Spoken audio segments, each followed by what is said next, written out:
that, what's the curriculum, what sample assessment is that? Is that the Wiles of Wonder? This is Navigating Celebrity, it's year 9. Oh, got it, yeah, okay. Yeah. Oh, we're on page You'll get to know your way around these websites. I know they're mammoth at the moment and they're daunting and you don't want to use them, but if you just persevere a little bit. Is it a guide? Yeah. Yep.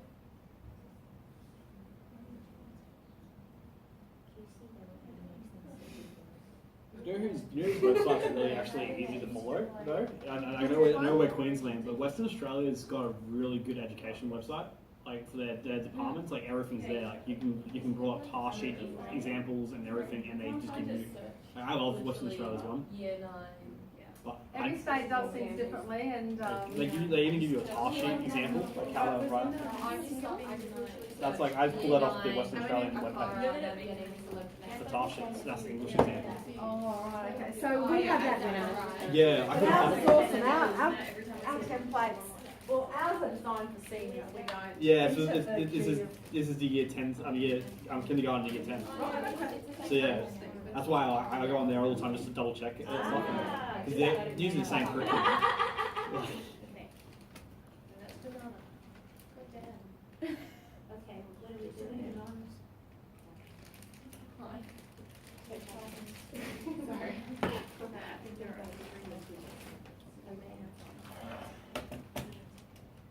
You guys like your real clothes? Okay, so this is a different. They've been deleted. This might be the last one. They deleted Red Frogs for a while, You do it. and they brought them back. They've gone back. Yeah, Red Frogs were gone for like. They've changed the shape of them. Yeah. They're now bigger. Yeah, that's what I'm saying. They might bring it back again. But yeah, Red Frogs was that was the strange thing. I think it was something about like food coloring they were using.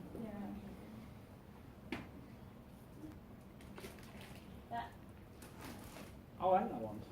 It's terrible. How would you get the B? You just have to pick and choose whether they're. It's between a B and an A. I just like a B and a C, A and B, C. Oh, Then what does an A minus look like? it's better than a B. Yeah, that's what I said last week. It was 5 grades. Why is it only 3 dots? So it's showing you the continuum. It's looking at it's highlighting A, C, and E, and allowing you to understand the relationship or the continuum between those levels. But look at the language. What do you notice between the achievement standards and what's been happening in this document? Because this is almost a step before the contextualised elaborations. It also doesn't allow for them to do badly in one type of analysis but well in another. Okay, explain. For example, from our Rubric. little task thing, in assessment task design, we could do great for differentiated assessment practices, but kind of average for creating an opportunity for students to demonstrate their understanding. Or we could do really well for alignment between the what and the how, but not so well for differentiated assessment. It's part of the same section, but because it's being teased out, we actually have the opportunity to get credit for doing something well. And that's really where being explicit in your standards elaborations comes into play. And I'm sort of looking at this document as being a precursor to your contextualising of the standards elaborations. This is just getting your ideas together. Really, the purpose of this was to look at the qualifiers and to see where are the achievement standards pegged at. When you look at those achievement standards, what level are they? A, B, C, D, or E? There aren't any real qualifiers there, are there?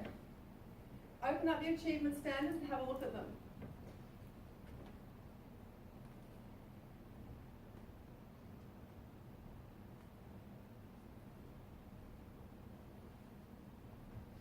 Standard C is actually doing what they're being asked to do.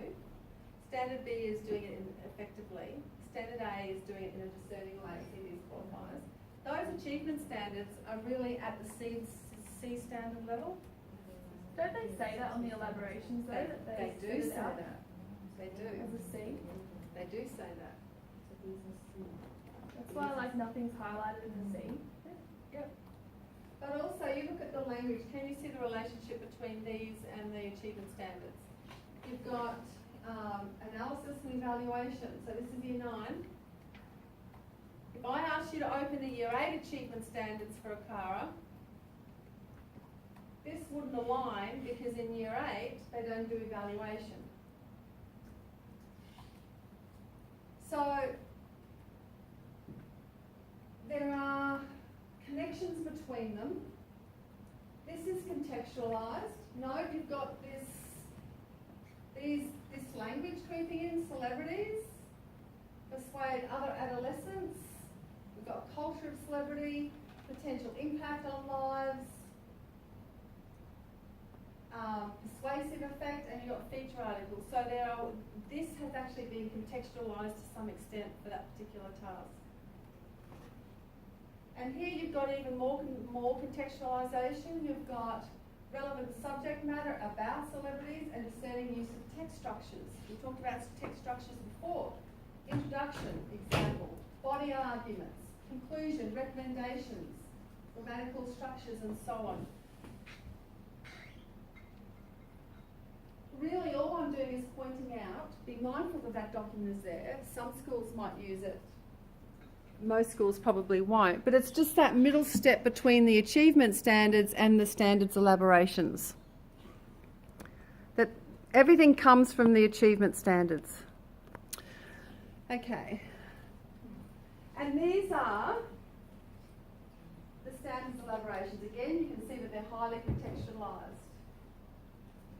Discerning evaluation of relevant ideas and information from a variety of texts about celebrities to develop a position on the influence of celebrity culture. Could you word that a bit better? Yes.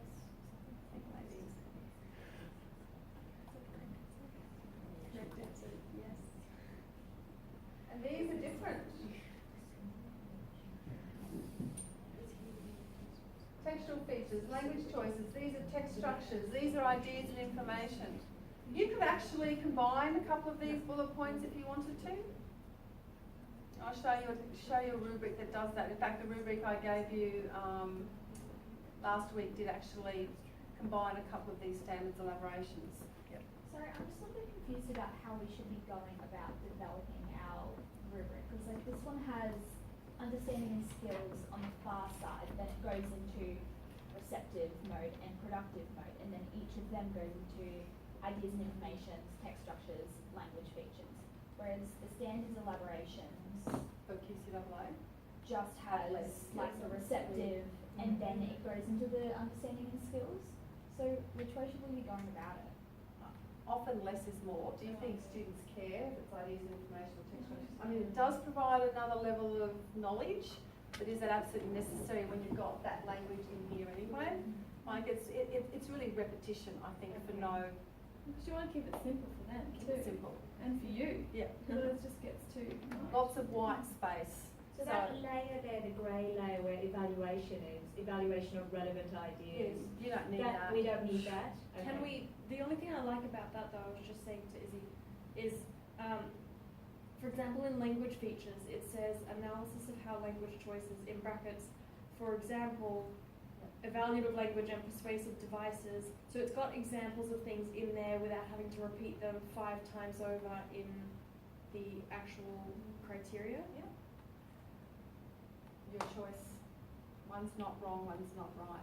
What I do find is that itemising those in bullet points here, where teachers are actually deciding where they're going to put their tick, is a very conscious reminder of that particular standard, that their eyes don't have to dart over there and back. So it's right there where they're ticking. But the teachers, it might not be for the teachers, for example, the teachers might understand what language choices and textual features are, but the students, in terms of it being more accessible to them, having specific examples of what we mean by that in the side column, or would you recommend putting it 5 times over? Yeah, 5 times over.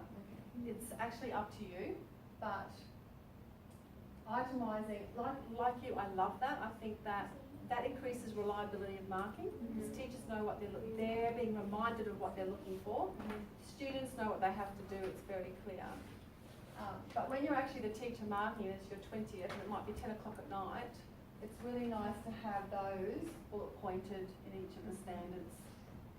but again, that's So your if we're going over the word count, Yeah, it's really hard to estimate a word count now because this criteria sheet is so. I know.